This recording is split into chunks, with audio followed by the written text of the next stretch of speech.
ঈদের পর যেন বিনোদন অঙ্গনে বিয়ের ধুম পড়েছে। কয়েকদিন ধরেই ফেসবুকে বিয়ের ইঙ্গিত দিয়ে যাচ্ছিলেন ছোট পর্দার অভিনেত্রী রুকাইয়া জাহান চমক। প্রথমে আংটি বদলে ছবি পোস্ট করার পর গায়ে হলুদ, পরে বিয়ের খবর নিশ্চিত করেছেন তিনি। মাত্র 9 টাকা দেনমোহরে বিয়ে করে সবাইকে চমকে দিয়েছেন চমক। বিয়েতে 9 টাকা দেনমোহরের রহস্য ফাঁস করলেন অভিনেত্রী চমক।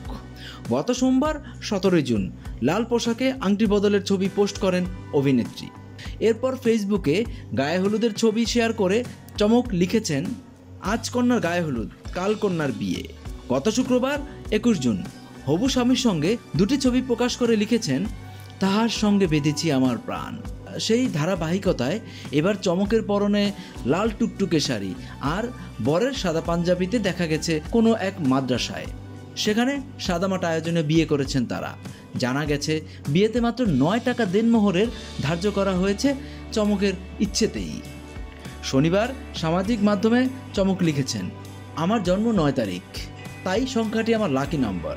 সে কারণেই মাত্র 9 টাকা দেনমোহরে বিয়ের সিদ্ধান্ত নিয়েছি, কারণ অর্থ কখনো দাম্পত্য জীবনের ভিত্তি হতে পারে না। আমরা এটাও বিশ্বাস করি আমাদের ভালোবাসা কিংবা একসঙ্গে থাকার হিসাবটাও টাকা দিয়ে কখনো পরিমাপ করা যাবে না। খুব সাদামাটাভাবে বিয়ের আয়োজন সম্পন্ন হয়েছে। ভালো মনের মানুষদের নিয়েই এই আয়োজন। মাদ্রাসার বাচ্চাদের সঙ্গে দারুণভাবে সব কিছু হয়েছে। তাদের সঙ্গে খাবার খেয়েছি আমরা। আমার পরিবারের পক্ষ থেকে সবাইকে অসংখ্য ভালোবাসা রইল। সংবাদ মাধ্যম থেকে জানা গেছে চমকের হবু বরের নাম আজমান নাসির। তিনি পেশায় একজন ব্যবসায়ী। ব্যবসার পাশাপাশি চমকের সঙ্গে দ্য লাস্ট হানিমুন নাটকে অভিনয়ও করেছেন তিনি। 2017 সালে মিস ওয়ার্ল্ড বাংলাদেশ 2017 প্রতিযোগিতায় দ্বিতীয় রানার আপ নির্বাচন হন চমক। বর্তমানে ছোট পর্দা সহ ওটিটিতে কাজ করছেন চমক। এর পরপরই স্বামীকে নিয়ে অবসর যাপনের জন্য শ্রীলঙ্কায় উড়ে যান তিনি। সেখান থেকে আনন্দময় নানা মুহূর্ত নিজের ফেসবুকে শেয়ার করেন।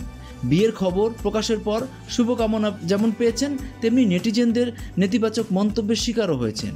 এসবের কড়া জবাবও দিয়েছেন তিনি। শ্রীলঙ্কা থেকে পোস্ট করা ভিডিও বার্তায় স্বামীকে নিয়ে কথা বলেছেন চমক। তাতে তিনি বলেন, আমি রাজকুমারকে বিয়ে করেছি নাকি রাজাকে বিয়ে করেছি, রাস্তার ফকিরকে বিয়ে করেছি নাকি একজন খারাপ মানুষকে বিয়ে করেছি, এটা মনে হয় অন্য কারো চিন্তার বিষয় হতে পারে না। সংসারটা তো আমিই করব, তাই আমার সংসার আমাকেই করতে দিন। ভিডিও বার্তায় এক পর্যায়ে চমক বলেন, এত অল্প সময়ে আমি কি করে মানুষটাকে বিচার করব। তবে এই মুহূর্তে মানুষটার সঙ্গে আমি সুখী, এটাই সত্য। তাই ভবিষ্যৎ নিয়ে চিন্তা না করে আসুন এই মুহূর্তের ভালো থাকার চেষ্টাটাই করি। জীবন খুব ছোট, প্রতি মুহূর্তে ভালো থাকাটাই গুরুত্বপূর্ণ। প্রত্যেকটা মুহূর্তই এনজয় করাটা গুরুত্বপূর্ণ।